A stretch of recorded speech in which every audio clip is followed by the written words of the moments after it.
The Fide Grand Prix from Paris, France, 2013, being played from September 21st to October 5th, 2013. Great players, great tournament.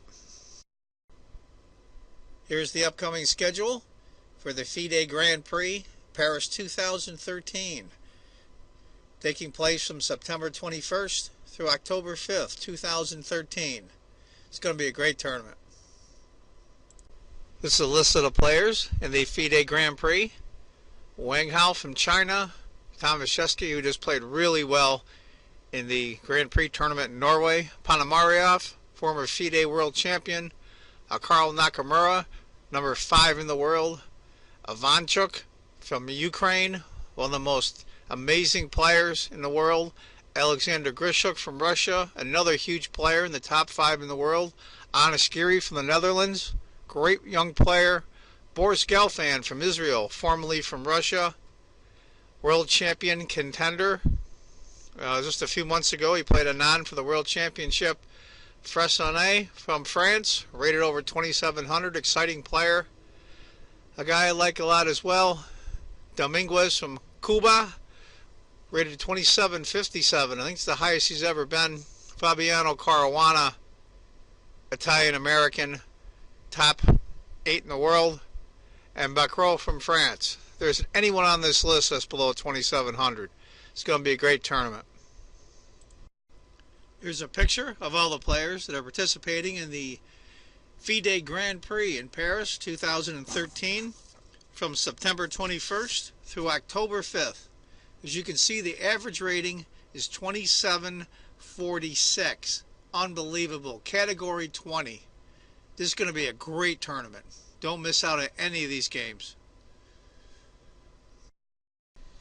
Hi folks, John Cordisco back again with another great chess video for you. This is a great game, I'll tell you. It's from my buddy Karl Nakamura as white against Tomashevsky as black. It is round 1 of the Fide Grand Prix in Paris 2013. Played on September 22nd, 2013.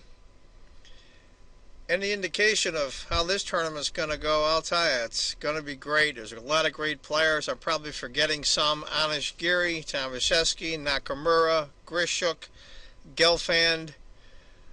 There's a whole bunch more in here that are just great players.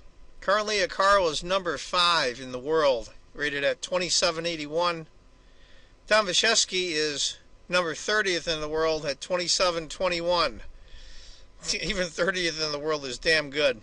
Anyway, folks, this is going to be a wild game. It starts off with a somewhat tame opening. Queen's Gambit declined, but it gets into a weird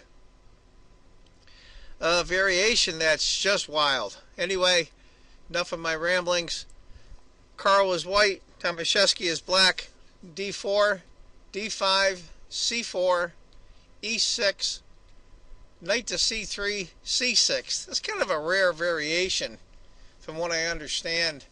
I've watched some others go over this game a little bit, got some pointers on my opening theory. I'm only a 1600 player, so I guess the normal line would go knight to F6 and then F3.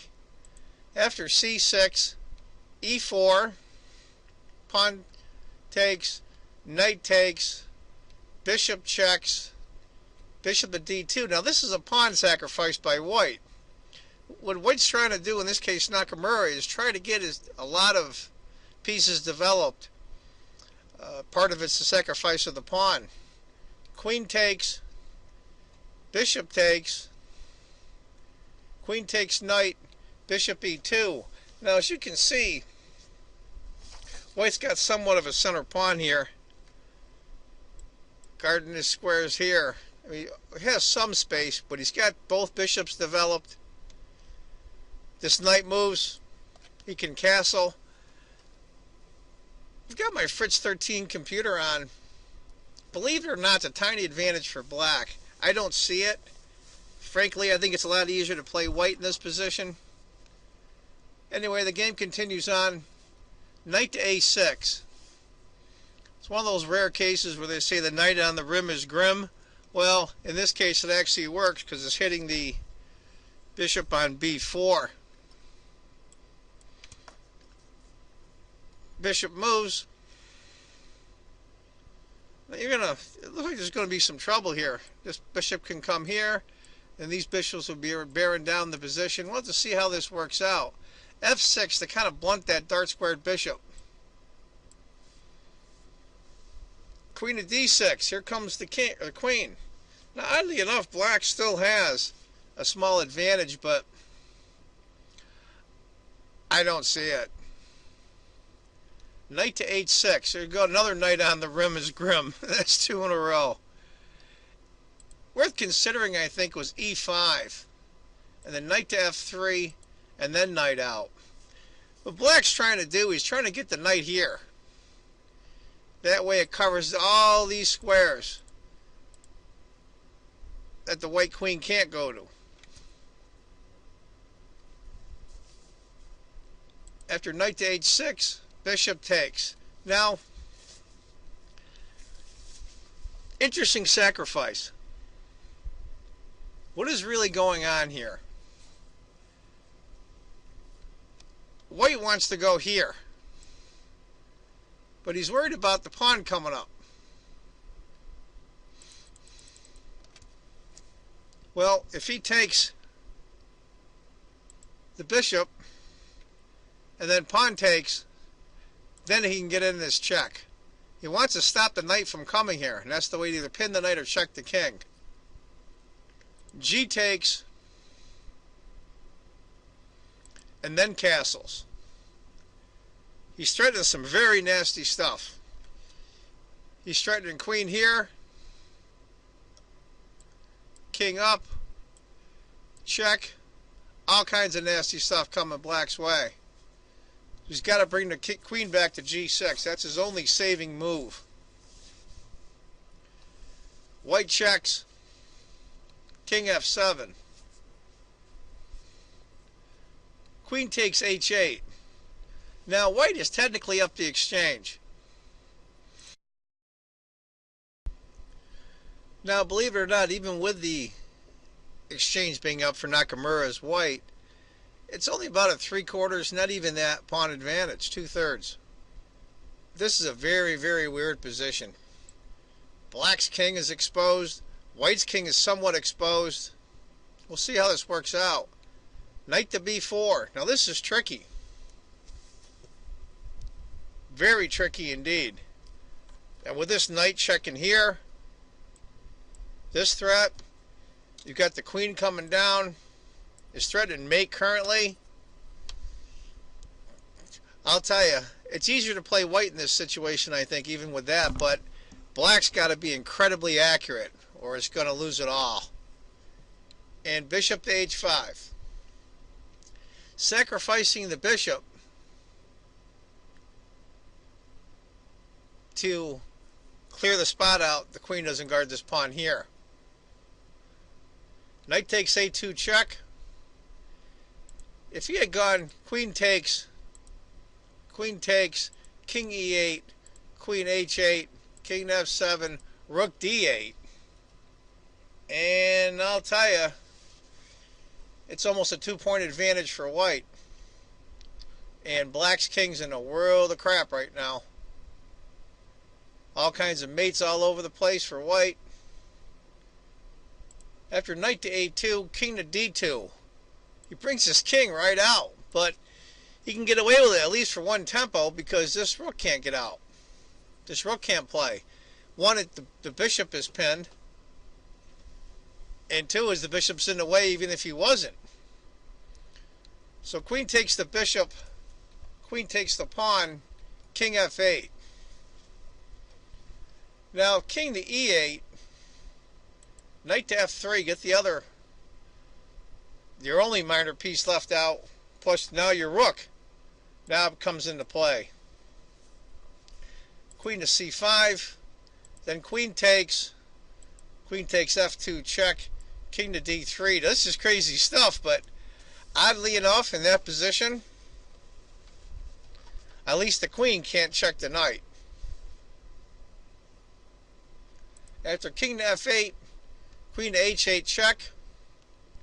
If knight to f3, e5, and then h3. I kind of like that a little bit better, to tell you the truth, for white. After queen to h8, king, queen to h7, king to f8. Now I think what was happening was they repeated a couple times in somewhat different positions.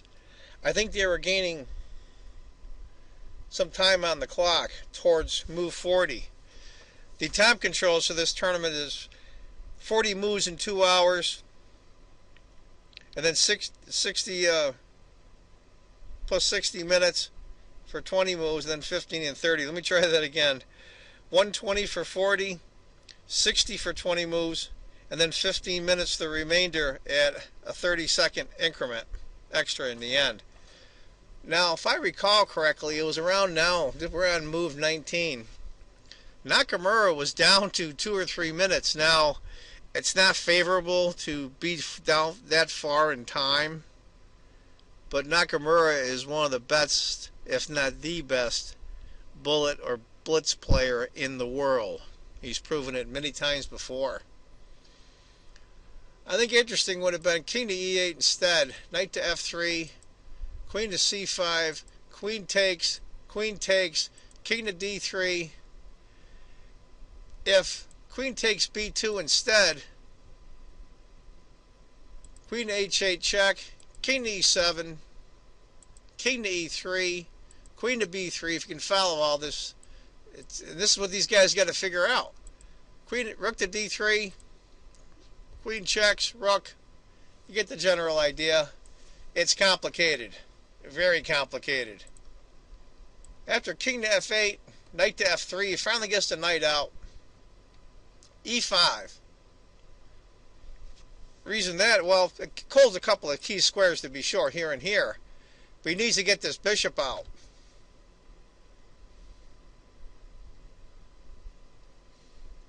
King to e1. It helps the king safety for white, but unfortunately this rook is now pinned, or I should say pinned, it's blocked in.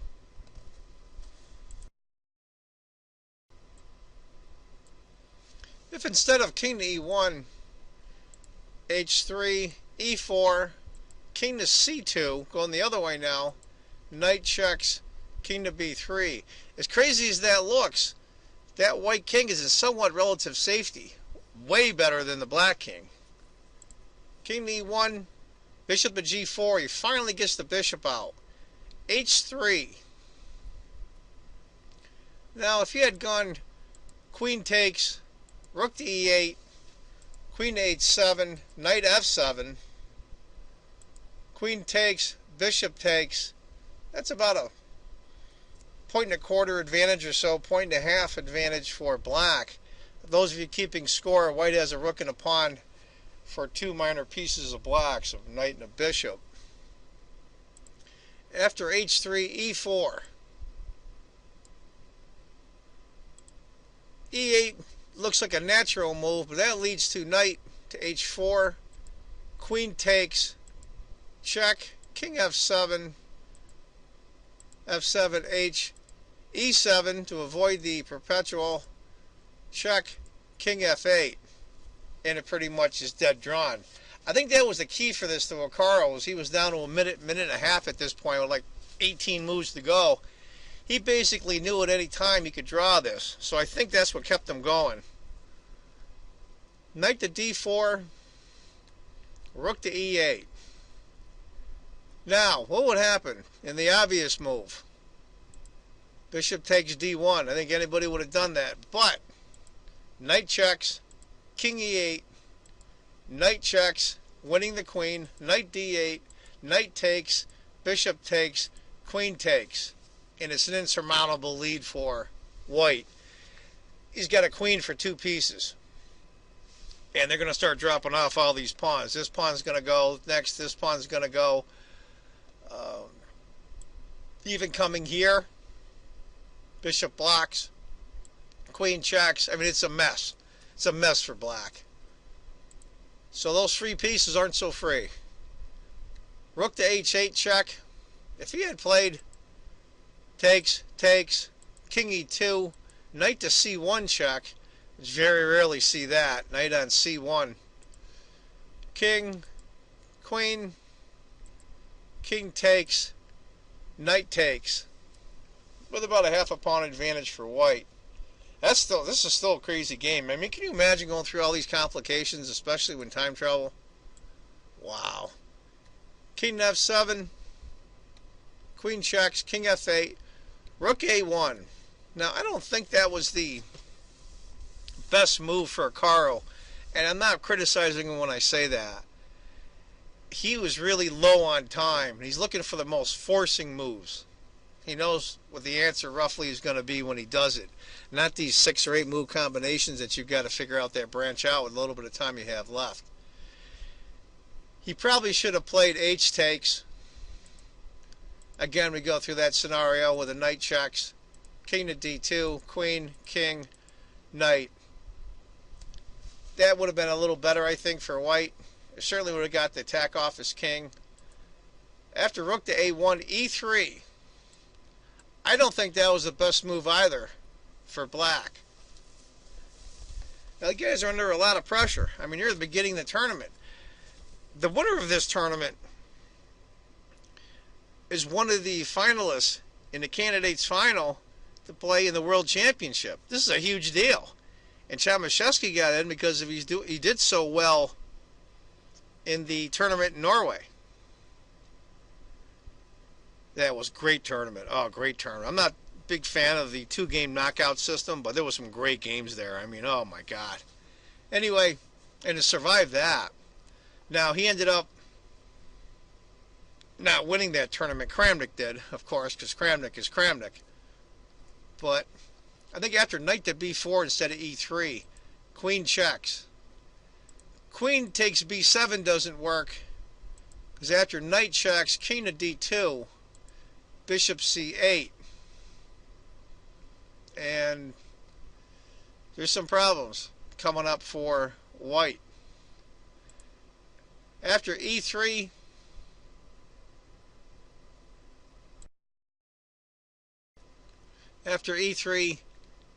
queen h8 check, king f7, queen h7, king f8, queen checks, king, queen, and it's a draw. I think that was a hell of a game. It was a wild game. It could have gone either way. I think it was easier for black to mess up than white, even though there's pieces all over white's king. I tell you, you gotta love a Carl. I mean, he plays these variations that are just great, just great. That's why he's my buddy. He's exciting to watch. Sometimes it doesn't work out for him, but you know, you want to watch boring chess, watch paint dry. You want to watch exciting chess, watch these guys.